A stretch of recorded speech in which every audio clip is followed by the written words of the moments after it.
Saben, damas y caballeros, hay personas a las que les gusta darles una opinión rápida sobre algo así. Esta es la opinión de la decisión de la Corte Suprema sobre los aranceles. Aquí está el problema. Hay opiniones dentro de opiniones. Es un desastre. En primer lugar, no era necesario que el tribunal dictase el fallo que tomó. Periodo. La mayoría ni siquiera es mayoría, salvo cuando acuerdan sostener que los aranceles no fueron autorizados por el Congreso mediante ley de 1977. En segundo lugar, la mayoría se divide en dos bandos. Tienes a Roberts, Gorsuch y Barrett. Y luego ese grupo está algo dividido entre Gorsuch y Barrett. En tercer lugar, los otros tres jueces en el segundo grupo de la mayoría, los habituales progresistas, bueno, en su mayoría estuvieron de acuerdo entre ellos, pero fueron más allá al atacar la autoridad del presidente sobre los aranceles. Les aseguro que no lo habrían hecho con un Biden u Obama. Número 4. Esto explica por qué la Corte tardó tanto en emitir un fallo. Porque el fallo parece ser una variedad de argumentos destinados a llegar a un resultado. Es decir, en mi opinión, fue orientado al resultado. Un resultado que busca una justificación constitucional y o legal. Ahora, en quinto lugar, si la Corte, como en este caso, va a emitir un fallo que es tan destructivo o contrario a los objetivos económicos internacionales, de seguridad nacional y de política exterior del Ejecutivo. Y las estrategias del presidente, el presidente y nosotros, el pueblo, merecemos mucho más que el enorme desastre que estos 9 abogados crearon. Este fallo se parece más a un comité de abogados o a un grupo de estudiantes de derecho en la biblioteca de la facultad. Cada uno compitiendo por imponer sus propias preferencias políticas al presidente mientras buscan alguna justificación constitucional y legal para hacerlo. De hecho, este caso no era nada complicado, aunque la decisión, que en realidad es una acumulación de argumentos dentro de la Corte, es complicada debido a su incoherencia. Sexto, la mayoría de la Corte quiere que creas que esto era solo una cuestión de interpretación estatutaria, que involucraba un solo estatuto aprobado en 1977 y el poder del Congreso sobre el presupuesto. Artículo 1, sección 8. Eso es todo. Bueno, entonces, ¿por qué tomó 177 páginas? Pero hay más. Pero los Congresos han aprobado múltiples estatutos y aún más. Históricamente, los presidentes han utilizado todo tipo de herramientas comerciales para influir y afectar el comercio internacional, la política exterior y la seguridad nacional. Simplemente no se reduce solo a los poderes sobre el presupuesto. El artículo 2, sección 1, otorga al presidente un gran poder para conducir la política exterior. ¿Qué son los aranceles? Los aranceles son, en efecto, impuestos que se imponen a gobiernos extranjeros. Bueno, ¿acaso eso no es política exterior? Sí. Y cuando un presidente utiliza aranceles para influir en gobiernos extranjeros, ya sea por cuestiones de guerra y paz, por política económica o por cualquier otro motivo, ¿acaso eso no es la conducción de la política exterior? Por supuesto que lo es. Séptimo, la Corte esquivó y eludió el tema, tocando la delegación o no delegación del Congreso, seleccionando a conveniencia el registro histórico donde los presidentes han impuesto aranceles y otras herramientas de comercio internacional. Para influir y afectar la política exterior, con la mayoría, creemos, esencialmente ignorando o rechazando todo precedente contrario en la historia. Todo precedente histórico anterior es esencialmente descartado. Número 8. El presidente del Tribunal Supremo de Estados Unidos, John Roberts, afirma de manera tajante que cuando lee el texto de la ley de 1977 en cuestión, incluso esas palabras que autorizan específicamente al presidente a, cito, regular la importación, está en el estatuto. Están en la ley y, de hecho, en varias otras leyes, por cierto, que autorizan al presidente a imponer aranceles. En este caso dice, hay demasiadas palabras entre las palabras regular e importación. ¿Entiendes? Demasiadas palabras entre la palabra regular y la importación, como para que él pueda llegar a la conclusión de que este estatuto en particular autorizaba al presidente a regular la importación. 9.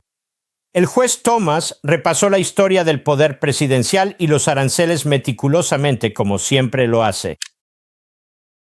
Y eso deja claro que, de hecho, el presidente Trump ha estado actuando dentro de los poderes tradicionalmente ejercidos por presidentes anteriores. Ahora conozco gente que se opone a los aranceles y dice, oh, eso no es verdad, pero es cierto. Así que lo que estamos discutiendo aquí es la Constitución y la ley, no preferencias políticas. ¿Y quién toma esas decisiones? 6 jueces de la Corte Suprema que apenas pueden redactar una sola opinión mayoritaria. De hecho, no lo hacen. 10. El juez Kavanaugh estuvo brillante en su disenso y repasó la historia legal de las delegaciones a los presidentes sobre poderes arancelarios, así como otros puntos, dejando claro que, de hecho, al presidente se le delegó autoridad bajo ese estatuto de 1977 para, cito, regular. Importaciones. Vergüenza debería darle el presidente del Tribunal Supremo Roberts. Vergüenza debería dar a los jueces Barrett y Gorsuch. Tus juegos de palabras y tus reflexiones semánticas no tenían cabida aquí. Me quedé pensando en cómo los abogados pueden llegar a ser tan típicamente absurdos cuando intentan demostrar lo brillantes que son o cuando, de hecho, sus egos se interponen en el camino de resultados bien razonados. Y eso se puede ver en algunas de las idas y venidas. Es realmente un poco espantoso. 12. El presidente del Tribunal Supremo parece haber presentado una supuesta opinión mayoritaria que es lo más estrecha posible para atraer suficientes votos para revocar los aranceles, al menos bajo este estatuto. Pero al hacerlo no demostró liderazgo. Él creó un gran desastre.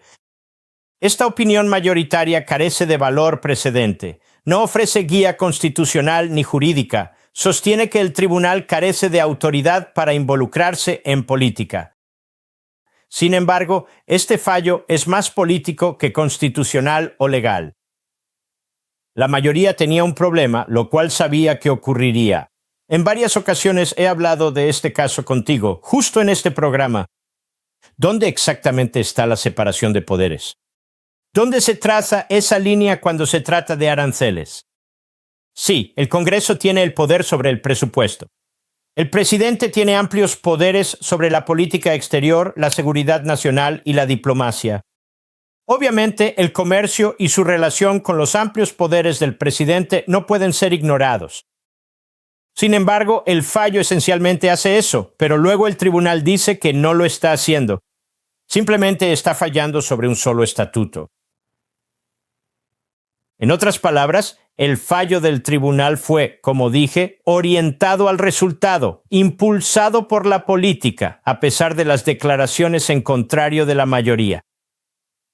Cuando la Corte Suprema no puede emitir una decisión coherente y comprensible basada en la Constitución y la ley, sabes, entonces está actuando como políticos, es activista y no tiene derecho a hacer lo que hizo este tribunal. Interfirió en un asunto que debería quedar en manos de los poderes legislativo y ejecutivo. Porque la cuestión constitucional sobre quién puede imponer aranceles es de hecho una pregunta absurda. ¿A qué te refieres, Mark? Porque tanto el Congreso como el presidente tienen un papel. Y si el Congreso pensara que el presidente fue demasiado lejos, podría usar el poder de la bolsa, el proceso de asignaciones bajo el artículo 1, para detenerlo. Como he dicho aquí repetidamente, el Congreso ni siquiera lo intentó. Y así es como se da la mezcla y la batalla entre los poderes electos.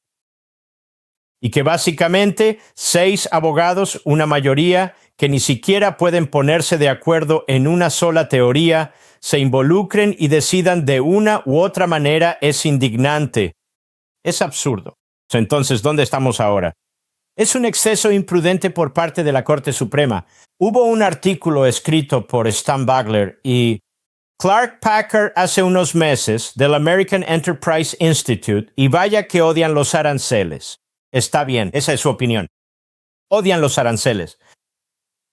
Odian todas estas manipulaciones o intervenciones en el comercio y demás, y así sucesivamente. Y sin embargo, en su artículo, mientras arremeten contra el presidente por los aranceles, también aportan lo siguiente, que en realidad es bastante interesante. Y señalan lo siguiente. Lo primero, la administración Trump impuso aranceles, generalmente del 25%, a aproximadamente 2/3 de las importaciones provenientes de China bajo la sección 301 de la Ley de Comercio de 1974. Nos están diciendo, en realidad, el presidente tiene muchas alternativas a ese estatuto sobre el que, creemos, falló la Corte. Biden mantuvo estas medidas usando su autoridad para sumar aranceles, como el del 100% a vehículos eléctricos chinos. La mayoría siguen vigentes. Por la sección 301, el arancel efectivo a importaciones de China ronda el 50%. Los aranceles de la sección 232 también sobrevivirían a una derrota de la administración. Contra Trump, bajo la sección 232 de la Ley de Expansión Comercial de 1962, el presidente puede restringir importaciones que amenacen la seguridad nacional tras investigar el Departamento de Comercio, según el artículo 122 de la Ley de Comercio de 1974. La disposición faculta al presidente para abordar déficits grandes y graves de la balanza de pagos, mediante recargos a la importación de hasta el 15%, cuotas de importación o alguna combinación de ambas. ¡Wow! La sección 301, base de los aranceles actuales de China, ofrece otra vía para reconstruir los aranceles que el tribunal anuló, una vía en la que el presidente goza de amplia autoridad unilateral. Otorga a los Estados Unidos, representante comercial amplia, autoridad para investigar y remediar prácticas desleales de comercio exterior. Eso no es todo. La vieja ley Smoot-Hawley de 1930, sé que no nos gusta, solo digo lo que está disponible.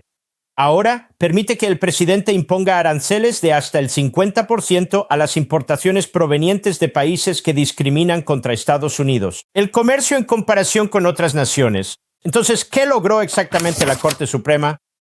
Nada. Creó un lío en cuanto a los aranceles que ya se han pagado.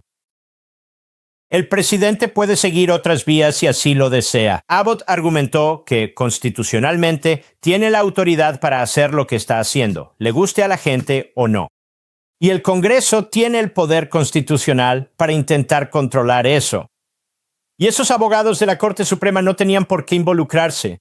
Deberían haber hecho lo que yo dije, no porque lo haya dicho yo, sino porque habría sido lo correcto, que era revertir. El tribunal inferior que declaró esos aranceles ilegales, decirle al Poder Judicial inferior, manténganse al margen de esto, debería decir la Corte. Vamos a mantenernos al margen porque esto realmente no es justiciable de ninguna manera racional o lógica. Realmente no se ha desarrollado. Puede que nunca se desarrolle. No se ha desarrollado en más de 200 años de historia constitucional estadounidense. Pero la Corte intervino y causaron un gran revuelo, un gran lío, y no lograron nada más que caos. Quiero abordar otro tema antes de terminar mi declaración inicial, y ese es Irán. ¿Y si consiguiéramos el mejor acuerdo de la historia con Irán? Van a renunciar a sus armas nucleares, van a renunciar a sus misiles balísticos. Van a convertirse en Boy Scouts y Girl Scouts. No más terrorismo. Así es. Van a rechazar su propia ideología islamista del siglo VII que han usado para adoctrinar a otros que predican todos los días. Así es. Khomeini se va a convertir en Mahatma Gandhi. Y el mundo tendrá paz para siempre. Sí, firmaremos ese acuerdo. Claro, lo firmaremos. Ahora bien, ¿por qué firmarían un acuerdo así? Y si es el mejor acuerdo de todos los acuerdos que han existido, ¿por qué lo firmarían? Verán, el problema, damas y caballeros, no es cuestión de un acuerdo, una negociación, diplomacia o de dejar que esto siga su curso. Khomeini, los islamistas, los nazis, nos han dicho lo que van a hacer. Y ellos creen que esto está dirigido por Dios. Y han masacrado a decenas de miles de su propia gente en las últimas semanas a lo largo de los años para avanzar con esta agenda. ¿Creen que firmar un acuerdo va a detener algo? ¿Creen que van a respetar el acuerdo? El problema no es si negociamos. La pregunta es ¿por qué negociamos? La pregunta es ¿por qué pensamos que algún acuerdo va a mantener a esta gente bajo control? No lo hará. Ahora, puede que lo haga temporalmente, puede que se retiren temporalmente, exactamente lo que hizo Corea del Norte. Se retiraron. Se retiraron durante unos años y de repente, oye, ¿adivina qué? Tenemos unas cuantas armas nucleares. Ellos van a jugar este juego. Ellos piensan a largo plazo. E incluso si se retiraran durante la presidencia de Trump, esos son 3 años más. Y después de eso, ¿y si tenemos a un Biden o un Obama? ¿O qué pasa si tenemos a algún republicano débil? El único presidente que realmente ha tomado medidas contundentes contra Irán es el presidente actual, Donald Trump. ¿Qué pasa cuando él se vaya? Damas y caballeros, no podemos, como nuestra generación, dejarle esto a la próxima generación, a nuestros hijos y nietos, para que lo resuelvan. Debemos encargarnos de esto, o tendrán decenas de miles de misiles balísticos, tendrán decenas de ojivas nucleares y podrán alcanzar nuestro país. Y dado que han estado dispuestos a masacrar a su propio pueblo por decenas de miles, más vale que crean que usarán esas ojivas nucleares contra nuestros hijos y nietos.